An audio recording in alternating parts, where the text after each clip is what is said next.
అబ్బా స్మెల్లే నోరూరిచ్చేస్తుందండి. ఇంకా లేట్ ఎందుకు, టేస్ట్ చేసేద్దాం పదండి. Hello friends, welcome to Chakri's world. ఈరోజు మనమైతే గోదావరి స్టైల్లో రొయ్యల ఇగురు పలావ్ ఎలా చేసుకోవాలో చూద్దామండి. మా గోదావరి వల్ల వంటకాల పేర్లు డిఫరెంటే కాదండి, టేస్ట్ కూడా దుల్లగొట్టేద్దంటే. ఈ రకంగా మీరు ఒక్కసారి రొయ్యల ఇగురు పలావ్ ట్రై చేయండి, అంతే చెప్తున్నాను.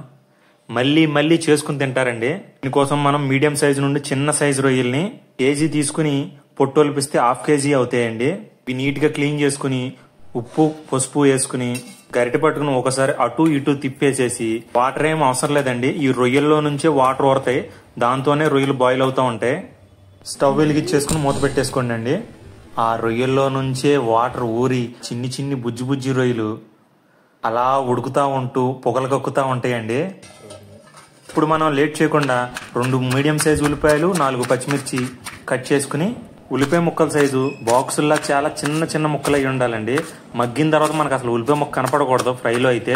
అలా ఎంత వీలైతే అంత చిన్న చిన్న ముక్కలు చేసుకోండి. ఏమో అనుకుంటాం కానీ మనం ఉల్లిపాయ ఎలా కోసామన్న దాన్ని బట్టే కర్రీ అయినా పలావ్ అయినా ఫ్రై అయినా టేస్ట్ ఆధారపడి ఉంటుందండి. ఒక్కో వెరైటీలో ఒక్కోలా కోస్తే దాని టేస్ట్ బాగుంటుందండి. ఆహా, రొయ్యలు చూసారా బాగా బాయిల్ అయినాయండి. మరీ ఎక్కువ బాయిల్ అయినా రొయ్యి బాగా గట్టిపడిపోద్ది, మనం తింటానంటే అంత మజా అనిపించదు. ఈ మాత్రం నీళ్ళు ఉండగా ఆఫ్ చేసేసుకుని నీళ్ళు ఉంచేసుకోండి. మనం నాన్ వెజ్ ఫ్రైలు ఉండేటప్పుడు ఫ్రై అడుగంటకూడదంటే మస్ట్ అండ్ షుడ్గా ట్రైప్లే 3 లేయర్ స్టెయిన్లెస్ స్టీల్ గిన్నెలు ఉంటాయండి, అవి ప్రిఫర్ చేయండి కుకింగ్కి. ఫ్రై అడుగంటదు, టేస్ట్ అయితే నెక్స్ట్ లెవెల్ ఉంటుంది దీంట్లో. ఈ కడాయి అదేనండి, అడుగు చాలా మందంగా ఉంటుంది. ఇది కొంచెం వేడెక్కాక ఆయిల్ సరిపడా పోసుకుని జీలకర్ర కొంచెం వేసుకుని కట్ చేసిన ఆనియన్స్ పచ్చిమిర్చి వేసుకోవాలండి. ఆనియన్స్ పచ్చిమిర్చి ఆయిల్లో కలిసేటట్టు బాగా కదుపుకుంటూ మూత పెట్టి బాగా మగ్గనివ్వండి.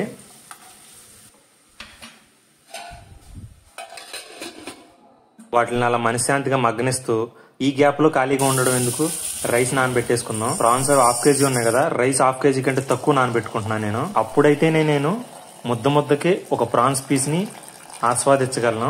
రైస్ బాగా కడిగే మాకండి, దానికి ఉన్న అరోమా పోద్దండి. అలా ఒకసారి కడిగి నానబెట్టుకున్న ఈ లోపు మనకు ఆనియన్స్ మగ్గిపోయి 1.5 స్పూను జింజర్ గార్లిక్ పేస్ట్ వేసి బాగా కదుపుకుని ఒక 3-4 మినిట్స్ మగ్గనివ్వాలండి. అల్లం వెల్లుల్లి పేస్ట్ బాగా పచ్చివాసన పోయి మగ్గిన తర్వాత ఆనియన్స్ కూడా అప్పుడప్పుడే గోల్డెన్ బ్రౌన్ కలర్ లోకి వస్తున్నప్పుడు, ఇదేనండి అసలు ఘట్టం. మన ఫ్రైకి అసలైన ఫ్లేవరు అసలైన టేస్ట్ తెచ్చేది కరేపాకేనండి. కొంచెం ఎక్కువ వేసుకోండి గుప్పుడు.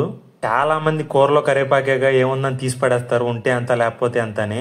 కానీ నాన్ వెజ్ ఫ్రైలకి ఏంటి, వెజ్ ఫ్రైలకైనా సరే కరేపాకు పాత్ర చాలా ఉంటుందండి. దీని ఫ్లేవరు దీని టేస్టు ఫ్రైని నెక్స్ట్ లెవెల్కి తీసుకెళ్తాయండి.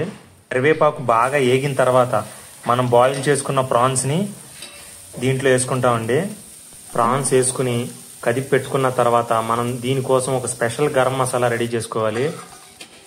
ధనియాలు, జీలకర్ర, చెక్క, లవంగ, గసాలు వీటిని దోరగా వేయించుకుని మిక్సీ చేసుకున్న గరం మసాలా అండి. మంచి సువాసన వస్తుంది ఇదైతే. ఇంకా గరం మసాలా ప్రిపేర్ చేస్తే ఎలాగో ఘాటు తక్కువ ఉంటుంది కాబట్టి ఒక 2 స్పూన్లు వేసుకున్నా సరే మనకి ఏం ఎఫెక్ట్ ఉండదు, ఫ్లేవరబుల్ గానే ఉంటుంది టేస్టీగా. గరం మసాలా పీసులకు పట్టేటట్టు నిదానంగా కదుపుకుని, ఈ దశలో ఉన్నప్పుడు ఫ్రై బాగా డ్రైగా ఉందనుకుంటే లైట్ గా ఆయిల్ పోసుకుని సరిపోయేటట్టు కొంచెం సెమీ గ్రేవీ వచ్చేటట్టు ఆయిల్ పోసుకుంటే సెట్ అయిపోద్దండి. సాల్ట్ ఆల్రెడీ ఇందాడ ప్రాన్స్ బాయిల్ చేసేటప్పుడు కొంచెం వేసాం, అది చూసుకుని టేస్ట్ కి తగ్గట్టు చెక్ చేసుకుంటూ సాల్ట్ వేసుకోండి. కారం కూడా తగినంత మీకు టేస్ట్ కి తగ్గట్టు వేసుకోండి. ఇంకా ఇవన్నీ చక్కగా మన పీసులకు పట్టేటట్టు కదుపుకుంటూ కింద అడుగంటకుండా సన్న సెకన పెట్టుకుని మూత పెట్టి ఒక 3-4 నిమిషాలు మగ్గనే ఉండండి. చూసారా టెక్స్చర్ ఎంత కలర్ఫుల్ గా వచ్చిందో. మనం దీనికి ఇంకొంచెం కలర్ఫుల్ గా మారుద్దాం. కొత్తిమీర వేసుకుని ఇంకొక 2 నిమిషాలు మూత పెట్టి మగ్గనిస్తే మనకు ఫ్రై రెడీ అయిపోయినట్టేనండి. ఇప్పుడు ఈ టేస్ట్ కి సింక్ అయ్యేటట్టు మనం పలావ్ రెడీ చేసుకోవాలండి.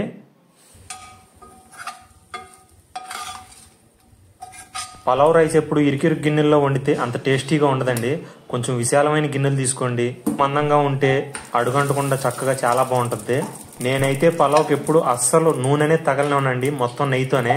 ఎంత నెయ్యి పట్టినా సరే ఇలా మొత్తం నెయ్యితో ఉండడం వల్ల మొత్తం ఉడికిన తర్వాత దాని స్మెల్ ఉంటుంది చూసారు, మూత తీసినప్పుడు బా ఆ స్మెల్ మూత తీయంగానే చుట్టుపక్కలంతా స్ప్రెడ్ అయితే ఆ స్మెల్కే అవతల వాళ్ళకి ఆకలేసేయాలండి. అలా ఉండాలి. చూస్తున్నారు కదండి, మనం 1.5 కప్పు రైస్కి ఆల్మోస్ట్ ఒక 5 స్పూన్లు 6 స్పూన్లు నెయ్యి పడుతుందండి. ఈ నెయ్యి వేడెక్కిన తర్వాత షాజీరా వేసుకోండి. తర్వాత మనం పలావ్ కోసం ఒక ఉల్లిపాయని సన్నగా చీలికలల్లే కోసుకుని, ఉల్లిపాయ పచ్చిమిరకాయ చీలికలల్లే కోసుకుని పచ్చిమిర్చి కూడా వేసుకోండి. తర్వాత మనం రెగ్యులర్గా బిర్యానీలో వేసే దినుసులన్నీ ఒక్కోటిగా కొంచెం కొంచెం మోతాదులో పడేటట్టు చూడండి.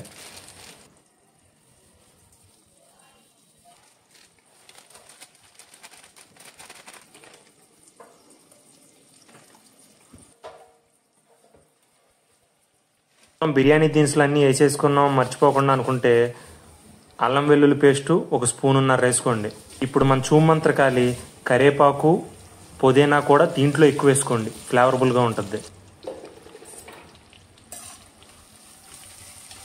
ఇవి బాగా కదుపుకుని గరిటితో మూత పెట్టి బాగా మగ్గిన తర్వాత కొంచెం పసుపు వేసుకుని అల్లం వెల్లుల్లి పేస్ట్ అడుగంటకుండా బాగా కదుపుకుంటూ అల్లం వెల్లుల్లి పేస్ట్ పచ్చివాసన అంతా పోయిన తర్వాత ఒక గ్లాసు బియ్యానికి 1.5 గ్లాసు నీళ్లు పోసుకోండి అండి.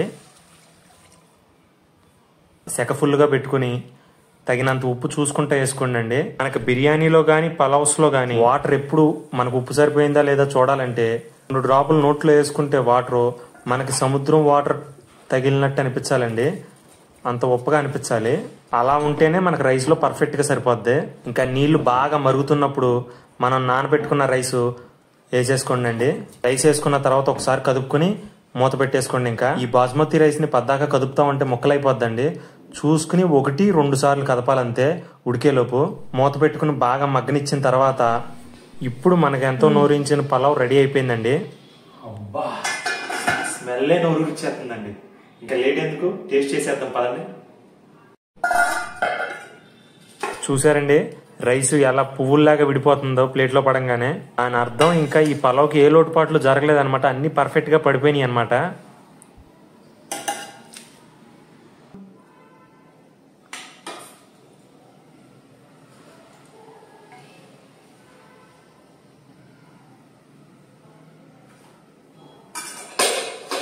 రొయ్యల ఇగురు పలావ్ విత్ మామిడికాయ జ్యూస్.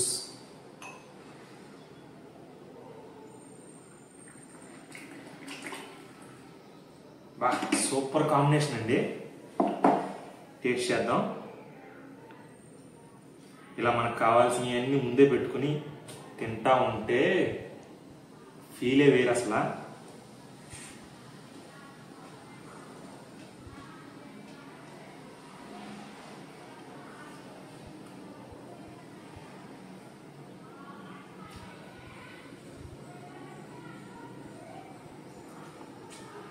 ముద్దగా ఒక రొయ్య పెట్టుకుని ఆ టేస్ట్ని ఆస్వాదిస్తూ ఉంటే సూపర్ ఉందండి నిజంగా. అసలు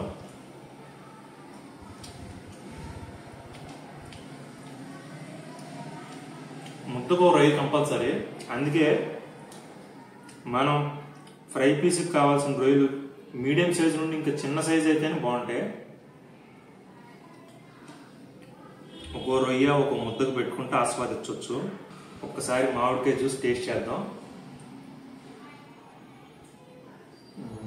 తీయగా మామిడికాయ జ్యూస్ కూడా ఈ కాంబినేషన్లో చాలా బాగుందండి. డెఫినెట్గా ట్రై చేయండి మీరు కూడా. ఇది ఫ్రెండ్స్ ఇవాళ వీడియో. సరికొత్త వీడియోతో మళ్ళీ కలుద్దాం ఫ్రెండ్స్. అంతవరకు సెలవు. Bye friends.